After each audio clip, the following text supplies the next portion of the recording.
Almost 10 million Canadians are considered food insecure. That means they live with some level of hunger or stress when it comes to accessing food. Our next guest, Toronto's Nick Saul, is CEO of Right to Food, a national food security organization. I want to look at the numbers and how they really identify the severity of the situation we're in right now.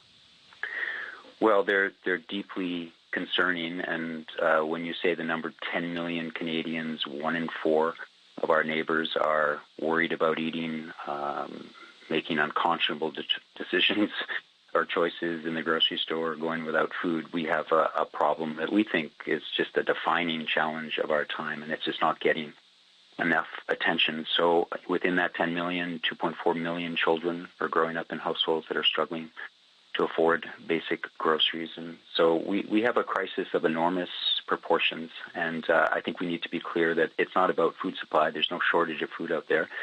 We just need to see the political will to ensure that people have the incomes that they need to make ends meet. Our next guest says it hasn't been this bad in a generation. Jasmine Ramze Rezaee. Which groups are most affected by this? Yeah, I mean, food insecurity is profoundly racialized and gendered. So we know from the numbers that were released 2 days ago that 34.7% of Indigenous folks live in off-reserves and 41% of Black Canadians live in food insecure households. And, you know, there are real stories behind these numbers. These numbers reflect real barriers that folks are facing in the job market, in accessing housing, in accessing stable incomes.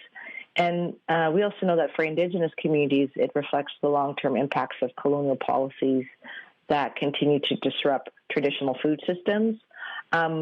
Close to half of single mother households are also food insecure, so single moms are really struggling, which might not be surprising, but it also reflects these broader economic trends and precarities facing women in the country, right? The persistent undervaluing of care work, the wage gap, and the kinds of jobs that women tend to do that get paid less on average than men. And we know that geography matters. Some areas of the country have higher rates of food insecurity than others.